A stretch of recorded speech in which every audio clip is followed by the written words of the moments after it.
Buenas tardes, hermanos, y bienvenidos a este pequeñito y peregrino canal llamado César para Jesucristo. Ayer, por la gracia y la misericordia de Dios, empezábamos una nueva serie en el canal acerca de la cronología con el adulterio con Cristo, que comenzó en el año 2016. Nos tenemos que retrotraer a ese año, porque el 19 de marzo de ese año fue publicada la exhortación postsinodal a Amoris Laetitia tras el Sínodo de la Familia de 2015. Esta exhortación suscitó perplejidad, desconcierto, confusión, desorientación, tristeza en buena parte del pueblo de Dios. Entre ellos, 4 cardenales. El cardenal Meissner, el cardenal Cafarra, el cardenal Burke y el cardenal Brandmüller. Los 2 primeros de ellos ya fallecidos. Y en ese verano, pues redactaban una petición de ayuda a Roma y a su vértice para clarificar dudas que tenían sobre esa exhortación postsinodal, porque encontraban que el texto era contradictorio con el magisterio precedente. Y tenemos aquí el texto que estos 4 cardenales, Meissner, Cafarra, Brandmüller y Burke, publicaron para todo el pueblo de Dios, porque inicialmente redactaban estas palabras, pero cuando vieron que no había respuesta alguna, decidieron explicar por qué hacían pública la carta para todo el pueblo de Dios. Y es lo que vamos a ver en este vídeo, esta premisa necesaria que redactaron estos 4 cardenales, ¿sí? Y mañana, si Dios quiere, comentaremos la introducción que ellos escribieron a Roma y leeremos las 5 dubias y también las 5 dubias resumidas, que son estas 5 de aquí, ¿vale? Deciros que ha habido mucho revuelo, mucho revuelo desde entonces. Hay un montón de artículos al respecto de este tema. Y hoy, pues como os digo, quiero que nos circunscribamos a esta introducción que redactaron para todos nosotros, porque ya tiene bastante contenido, hermanos, bastante contenido. Vamos a ello. Dicen: el envío de la carta al Santo Padre Francisco por parte de 4 cardenales nace de una profunda preocupación pastoral. Es decir, el nacimiento, la gestación, el alumbramiento de la necesidad de escribir esta carta con las 5 dubias, nace de una preocupación pastoral.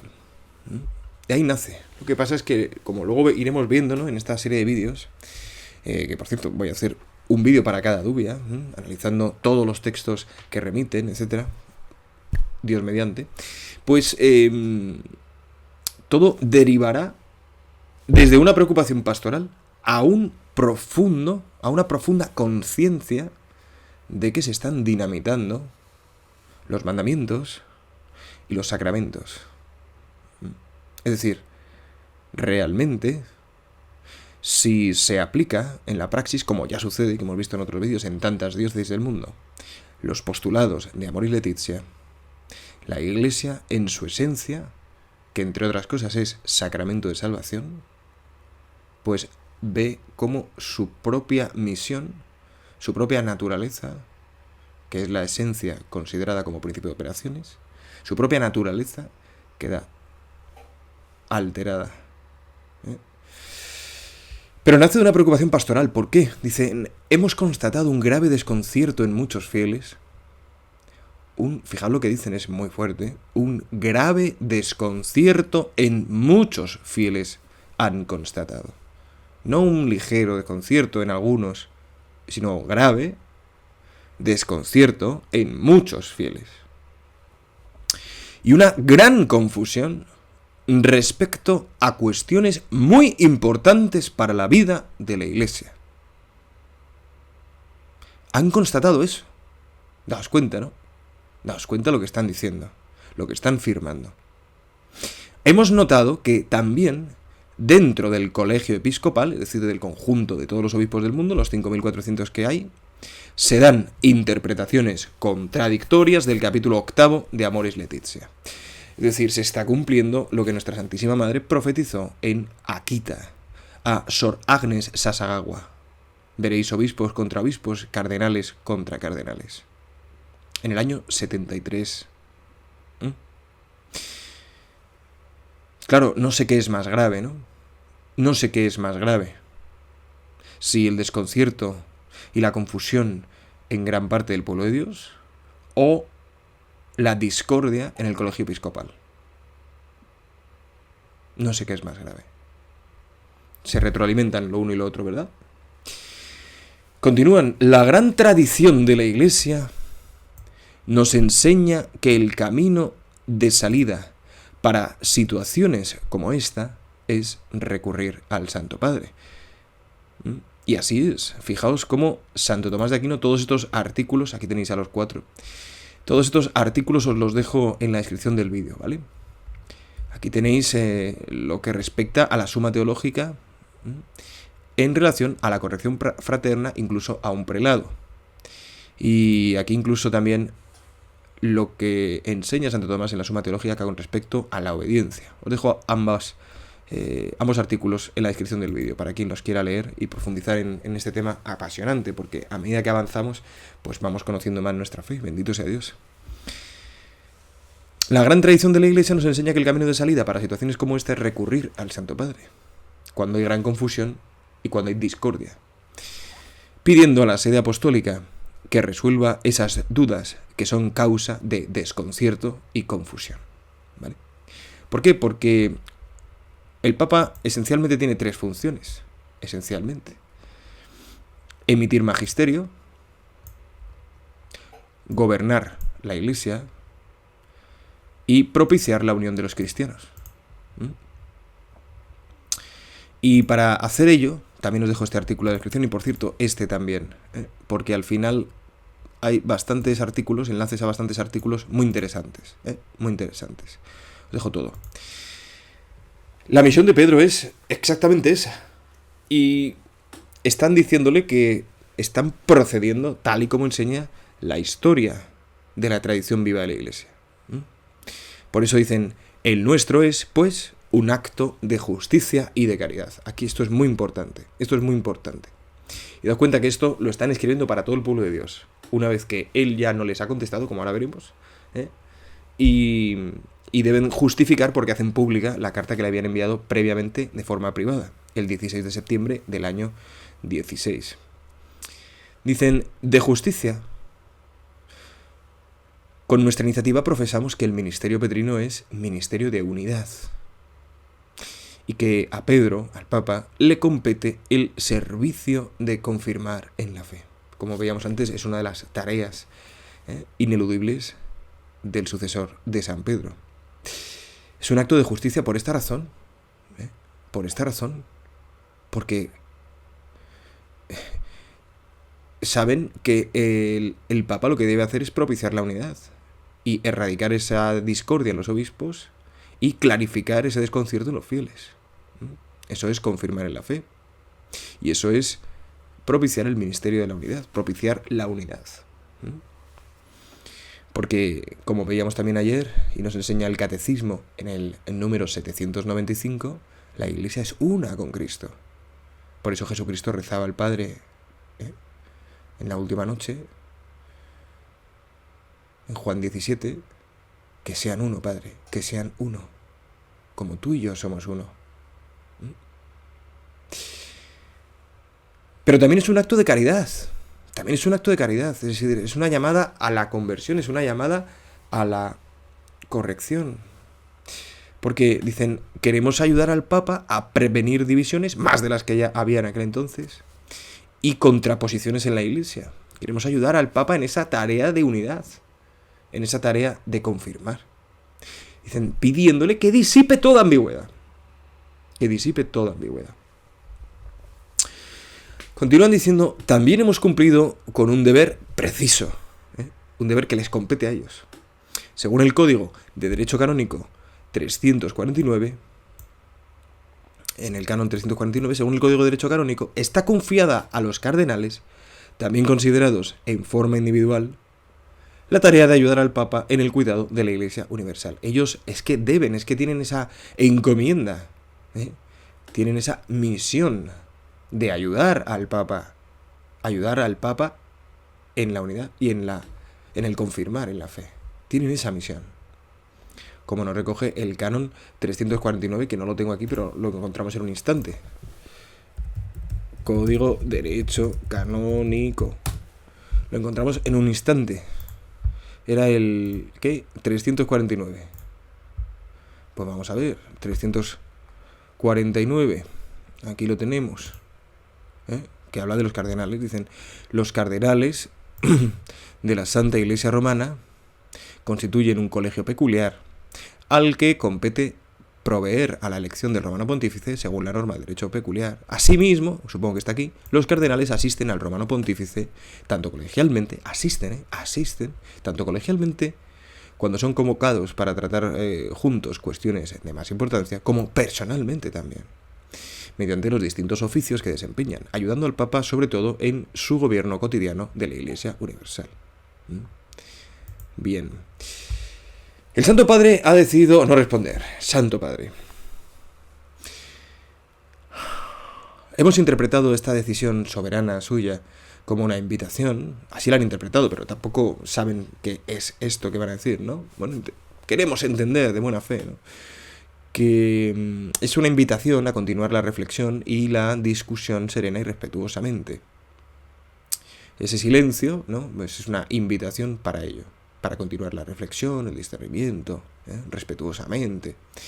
Esto ellos lo publicaban 2 meses después de haberla enviado de forma privada. Pero es que unos meses después pidieron audiencia, oiga, que no nos está respondiendo, ni siquiera aunque lo hemos hecho público al pueblo de Dios, nos concedería una audiencia con usted, a los 4, para tratar esto personalmente, y tampoco les contestó. Y hasta la fecha, 2022, 8 de noviembre, mutis, todavía nada. Es por eso que informamos de nuestra iniciativa a todo el pueblo de Dios, ofreciendo toda la documentación. Es nuestro deseo que nadie interprete el hecho según el esquema progresistas conservadores. Sería una total malinterpretación. Que algo parecido fue lo que hizo el cardenal Shortmore, cuando preguntado que haremos un vídeo sobre ello, ¿no? Que él contestó a las dudas, aunque no le competía, pero bueno. Él sí que distinguía entre rigoristas y laxistas. Temo a aquellos que quieren respuestas rápidas y claras en política, economía y también religión. Rigoristas y laxistas quieren respuestas claras y rápidas, pero no se detienen a contemplar la vida. El rigorista evita el esfuerzo del discernimiento, de mirar de cerca la realidad. El laxista deja pasar todo y no hay discernimiento. Es el mismo error, pero de extremos opuestos. Esto es muy bonito, es un razonamiento, diríamos en la lógica aristotélica, correcto, pero como se basa en premisas falsas, pues la conclusión es falsa, aunque el razonamiento sea correcto. Y viene a encasillar, ¿no? a la persona que realmente quiere discernir. Es que discernir es discernir todo.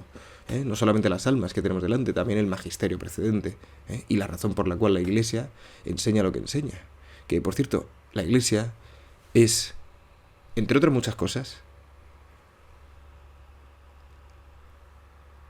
el grupo de personas que atesora el conocimiento más profundo del ser humano y de Dios. La experiencia que tiene la Iglesia por su caminar a lo largo de la historia es tan rico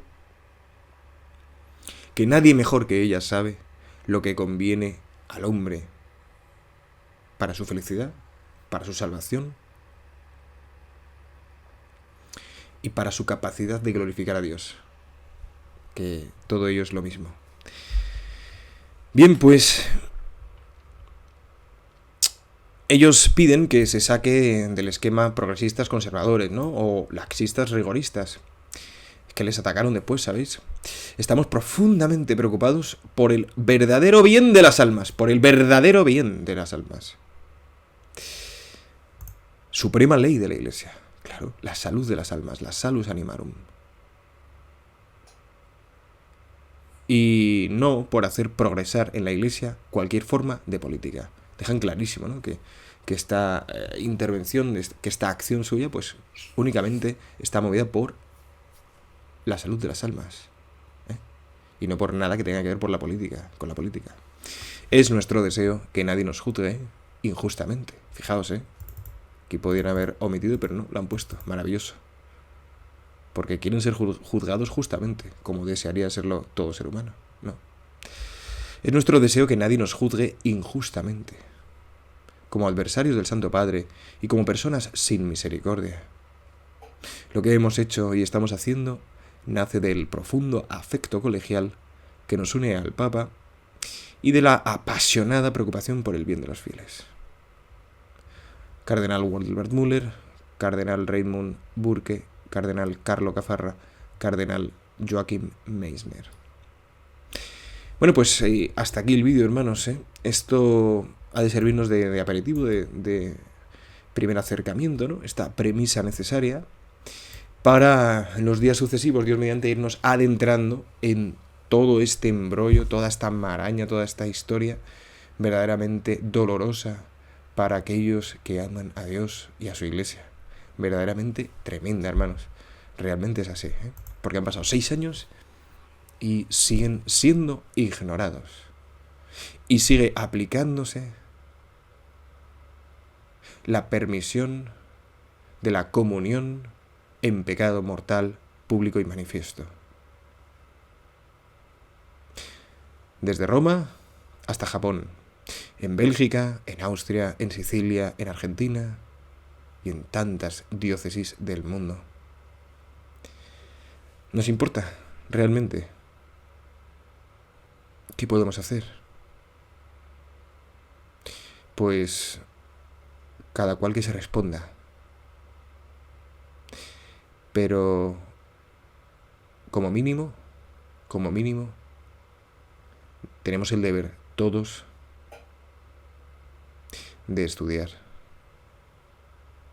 el magisterio bimilenario de la Iglesia para que no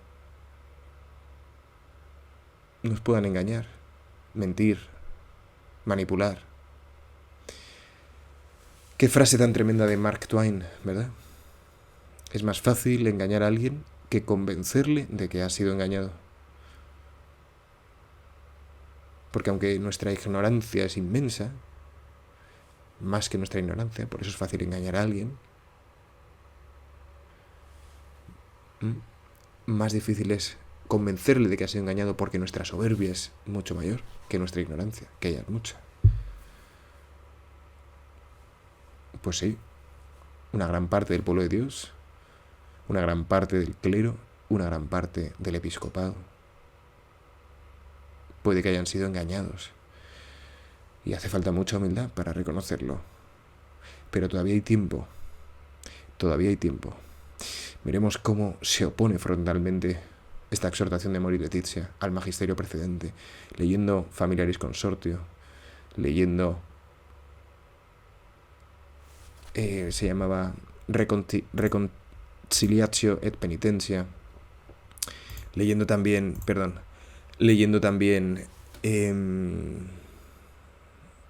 Sacramentum Caritatis, y en fin, pues todo el magisterio de Juan Pablo II y Benedicto XVI, que se fundamenta en las verdades del Evangelio reveladas por Dios.